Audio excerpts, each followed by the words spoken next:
Hello అండి, ఈరోజు మన రెసిపీ అండి పన్నీరు టిక్కా అండి. చేసుకునే విధానం చూద్దామండి. ఏమండి, మన ఛానల్ని సబ్స్క్రైబ్ చేయండి ప్లీజ్ అండి. పన్నీర్ టిక్కాకండి కావాల్సిన పదార్థాలండి: క్యాప్సికమ్ అండి, ఆనియన్స్ అండి, పన్నీర్ అండి. ఏమండి, మన పన్నీర్ అండి చిన్న చిన్న పీసులు కట్ చేసుకుందామండి. మనము ఇలా అండి మొత్తము ఇట్లా కట్ చేసుకోవాలండి. చూడండి, ఇలా అన్ని పీసులు కట్ చేసుకోవాలండి. ఇలా సైజు చూడండి, ఈ సైజు సరిపోతుందండి మనకి.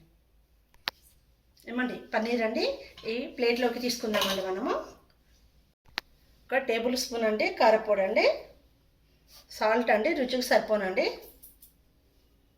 హాఫ్ టీ స్పూన్ అండి పసుపు అండి, ఏమండి 2 టేబుల్ స్పూన్ల పెరుగు అండి, ఒక 6 పీసులు అండి కాజు అండి మిక్సీ పెట్టానండి, ఇది కూడా అందులో వేద్దామండి.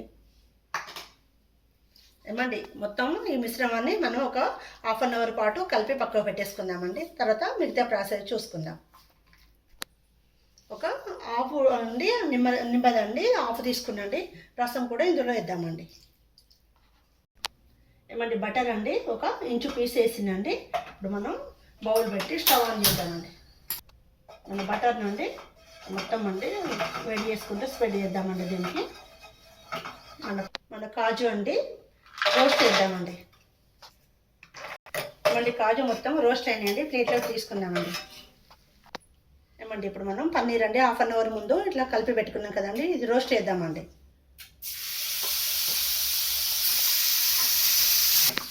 పన్నీర్ అండి రోస్ట్ అవుతుందండి, చూడండి. ఒక 2 నిమిషాల పాటు రోస్ట్ చేద్దామండి.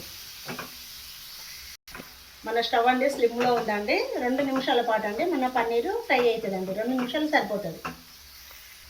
పన్నీర్ అండి ఫ్రై అయిందండి, ఒక ప్లేట్లోకి తీసుకుందామండి. మన పన్నీర్ పీసులు పక్క పెట్టుకొని మిగతా ప్రాసెస్ చూద్దామండి. 4 ఇలాచి అండి, 2 ఇంచుల దాల్చిన చెక్క, 4 లవంగాలు అండి, ఒక టేబుల్ స్పూన్ అండి అల్లం అండి, క్యాప్సికమ్ కూడా వేద్దామండి ఒక పక్కకి.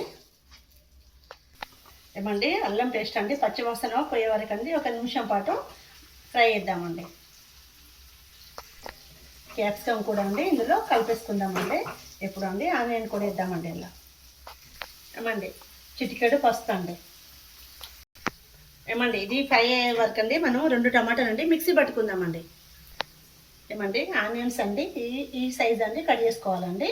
క్యాప్సికమ్ కూడా అండి ఇదే సైజులో కట్ చేసుకోవాలండి, బాగుంటుందండి. చూడండి, మనము టమాటాలు అండి మిక్సీ పట్టినాం కదండి, అది కూడా ఫ్రై చేద్దామండి మళ్ళీ కర్రీలో. మన టమాటా రసాన్ని అంటే మొత్తం కలుపుదామండి. ఇప్పుడు మనం మిక్స్ పెట్టినాం కదండి. ఏమండి, చిన్న స్పూన్ అండి ఇందులో హాఫ్ అండి జీలకర్ర పొడి అండి, ఇది గరం మసాలా అండి, అది కూడా హాఫ్ అండి. ఏమండి, మన పన్నీర్ అండి స్టిక్కు పెట్టకుండా మనం ఇలా తయారు చేసుకుంటే అండి రైస్లో తినొచ్చండి, పూరి చపాతి ప్రతి దానిలో తినొచ్చండి, బాగుంటుందండి. ఏమండి, మన కర్రీలో అండి పన్నీర్ వేద్దామండి. ఇప్పుడు చూడండి, మంచి స్మెల్ వస్తుందండి, బాగుంటుందండి, చాలా చాలా టేస్ట్గా ఉంటుందండి. రెస్టారెంట్ కంటే బాగుంటుందండి. మీరు తప్పకుండా ట్రై చేయండి. ఒకసారి మన కర్రీని మొత్తం కలుపుకుందామండి. కాజు వేద్దామండి ఇప్పుడు మనము. ఏమండి, మన కర్రీ రెడీ అయిందండి. మన వీడియోని లైక్ చేయండి, షేర్ చేయండి. థ్యాంక్ యూ అండి.